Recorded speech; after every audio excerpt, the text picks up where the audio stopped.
question that a lot of people ask, Ashley, is why do we need more debates? I get it. My concern is institutional. It's precedent. If the party relinquishes control to the debates now, then going forward, I get it right now. In fact, I would argue to the Trump people, it's in their best interest. Look at the Iowa poll today. The longer, the more debates there are, the stronger Trump's support gets in states like Iowa, and the worse the other candidates do.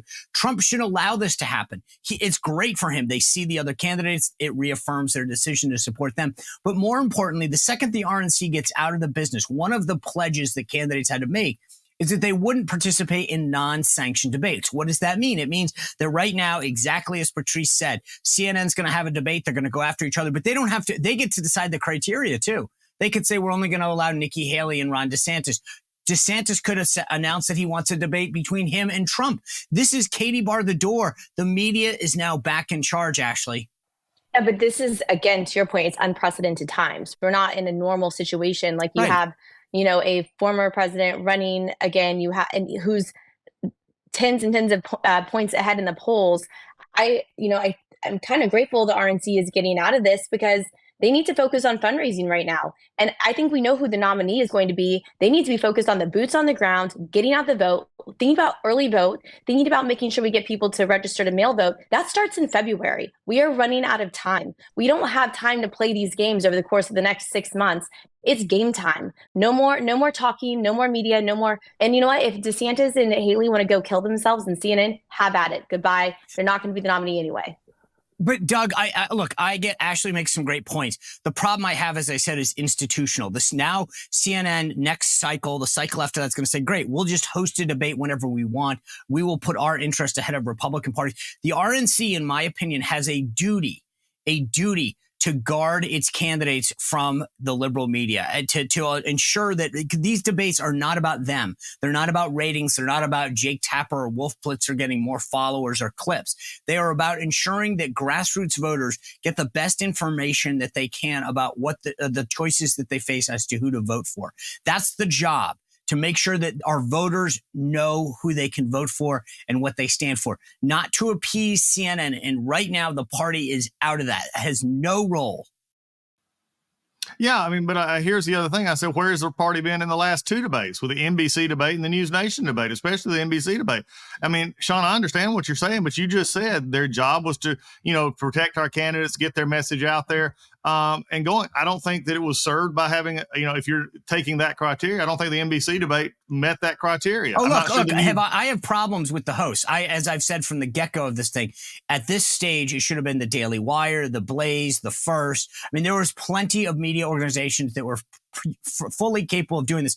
Handing it off to NBC News was a disgrace. I get that. I'm with you on that. But that doesn't mean that you throw the baby out with the bathwater. But again, I don't disagree with you. I mean, Sean, I understand what you're saying. Don't get me wrong, the institution. But when the institution is not functioning seemingly properly, then it happens this way. And I think I think the chairman, Ron McDaniel, and others just got tired of it. They just threw their hands up and said, we're getting criticized because of what we're doing. We're not going to do this anymore. But here's the problem. We had the other day, Chris Christie in that final debate actually said something that was probably the best thing Chris Christie said. And I say this with just watching it. He said, the other three up here do not seem to realize that they're not debating each other to get the nomination. And I think that was probably the most poignant statement in the whole debate cycle. So, I mean, whether CNN's running it or not, RNC's running it, I get the institutional, which I think should be there. 4 was probably way too much, especially after you saw what happened in the first 2. But here's the question going forward.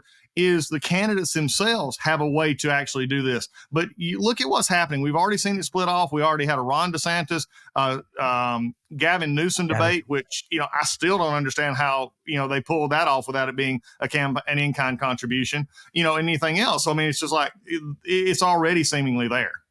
Okay. So Patrice, just go around the horn real quick. Tell me, is it worth having further debate? I mean, the media organizations are going to do it. You mentioned CNN. ABC is going to do one as well 2 days or 3 days after the CNN one in New Hampshire. They're literally going to be back to back in New Hampshire. And this is the problem that I was trying to address, that I was talking about, is that once these guys leave it up to the media, That's what's going to happen. It's going to be debate after debate. They're going to decide the criteria. They went from 6% threshold to get into debate last time in polling to now 10%. Mm-hmm. Patrice, what is the answer? Is it just get out of the debates, let the media have at it? The candidates should themselves say, no, I'm not going to show up. But they're not. Let's say you get 1 million views on any night. How many people turn down free media? The campaigns themselves have to unite and say, you know what, we are done with this. Let's let the voters decide and not show up to these debates. And you know what? Then ABC and the future news outlets, they will cancel their debates, realizing they have nobody to put on that stage.